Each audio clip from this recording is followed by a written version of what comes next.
The Karmann Ghia. Believe it or not, it was released as a sports car in the mid-50s.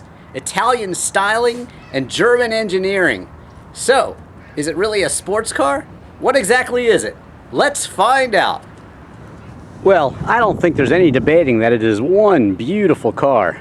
Maybe it's cute, maybe it's sexy, maybe it's sporty even, but I think the looks are top-notch. It's fun, it's funky, it's beautiful from every angle. Of course, what more would you expect from an Italian design house?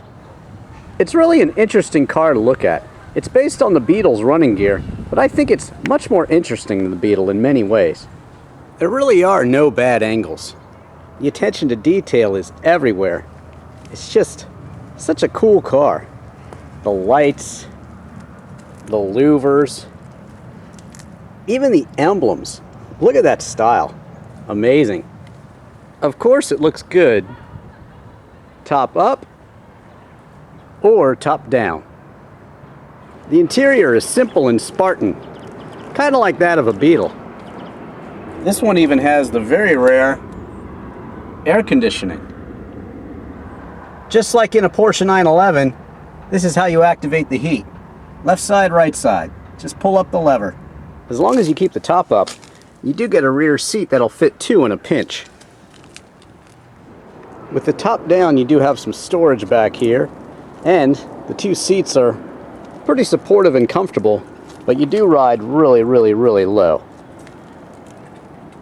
You get a wood veneer dash, a radio, and some useful gauges too. Plus, if you can't remember how to shift it, well, there you go, there's your guide. It's got cool little styling details everywhere, even on the steering wheel. Of course, just like the Beetle, the engine is out back. You get a 1200, 1500, or 1600 cc engine. That's good enough for a 0 to 60 time of about a half an afternoon, no matter which engine you get. Fuel economy, you should get about 22 to 26 miles per gallon overall. The earlier and the smaller the engine, the better the gas mileage you'll get. And yeah, if the engine looks familiar to you, that's because it's the same one that powers the Beetle. If the engine's in the back, then the trunk has to be in front. You're right. Pop it up, and you got a nice little spare tire, and even some place to store things.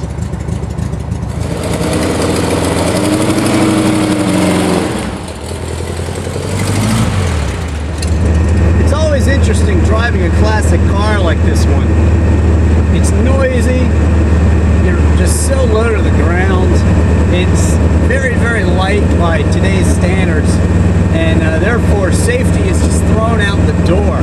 I mean, you don't want to get into a crash in one of these because you got lap belts, number one, and the standards of the 70s, this is a 1971 model, are nowhere near where they are today.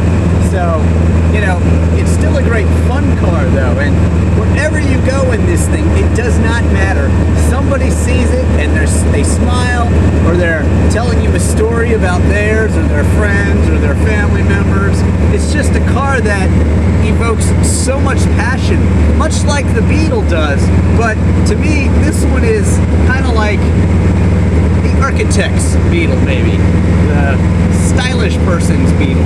You know, it's just so cool looking. It's Italian styling, German engineering, and there's really nothing like it on the road. There never really has been, and unless they rebuild it, you know, I don't think there ever will be again.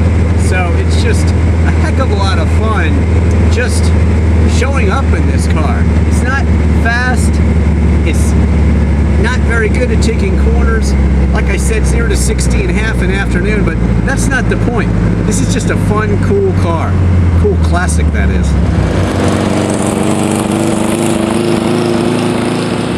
So, built from 1955 to 1974, they only made about 445,000 of these, and about 80,000 of them were convertibles, so they're very rare, and they're very rare because, you know, they rust.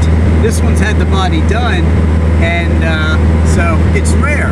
You know, most of these, unless they're on the West Coast, they're rusted out, and so they're just becoming more and more and more rare.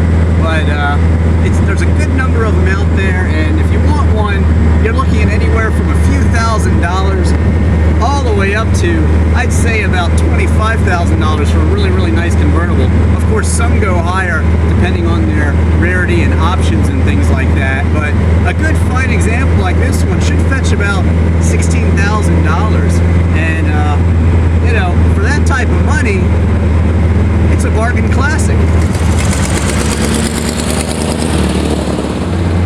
So after all is said and done with the Ghia here, is it a sports car? Heck no, it's not a sports car. It might have been sporty for back in the day, but in today's terms, it is so slow. But that doesn't matter. You know what? This is a cool car. It brings a lot of great memories to people that see it, and you'll have a lot of great memories too, just from driving a great classic car like this one. It really is a great looking car. I'm Drivin Ivan Katz.